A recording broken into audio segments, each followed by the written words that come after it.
of doing this without the proper script. I thought it was important because we are starting the new year next year. As we wrap up this year, it's important you think, why are you doing this? Why are you trading? I don't want you to be wasting your time here. I don't want you to be doing this with a false promise, because if you really want to do this, you have to put in the work. You really have to. And sometimes even putting the work does not give you results immediately. You will turn the corner, but the question is, where is that corner? It may take years, it may take a long time. So this is no quick fix. This is a skill you have to properly learn. You have to properly accept that you will be exposed to the market. The market is going to reveal what kind of trader you are.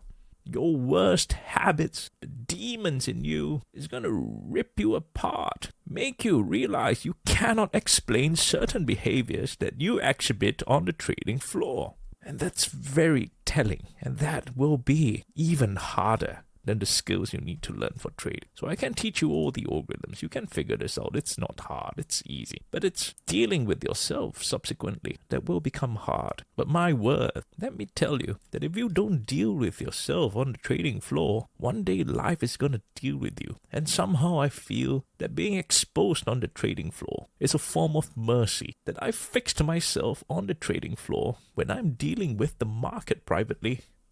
It makes me so much better person that when I meet my family, when I meet my children, that I realize I'm a better person overall. And I have the market to thank for. So if you don't deal with your demons, you avoid them. The market reveals them to you and you avoid them. One day they will catch up to you in some other area of your life. And by then you realize it's too late. So I love the market. I really love it. I love it for obviously the financial gains. But it comes to a point I'm paying more taxes than I am earning. It doesn't even make sense for me to make more money now. But I love it for the introspection that I receive from it every day. Every day I am exposed to this refiner's fire, where I am challenged if I am a better person than I was yesterday. I tell you, it's something that it's not just about money anymore. Obviously the money's great, and I hope you get to experience that, right? Making 5 figures in half an hour for a sustained period of time. I tell you that the euphoria at the start of that, it's just amazing.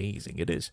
I will never forget that feeling. But what I'm trying to tell you is that trading is so much more than that. And if you can see how much more it is than just money, you will value doing this. You will value learning to do this. You will value how to integrate this in your life. There is a certain learning curve to this, certainly, right? Just with everything in life. But once you get the basics sorted out, I think this could be the best thing that can happen in your life. And I mean the right way of trading, not gambling. Many of you gamble and you think it's the best thing that happens to you. And I'm bewildered because gambling is the worst thing that can happen to you. So if you come to the trading floor and treat it with disrespect as a gambling den, then you will be thrown out of the trading floor disgracefully. The market will do that for you. One day it will. So always remember that. And it will expose you for who you are. A gambler, not a serious trader. And you don't belong on the trading floor. That's what the market will tell you. Now, what a weird video. I decided to do this unscripted. I felt that there was a need to do this. So if you're still listening to this, well, thank you. Thank you for listening. And I hope this valued you in some way or another. Right, back to the technical analysis, right? Where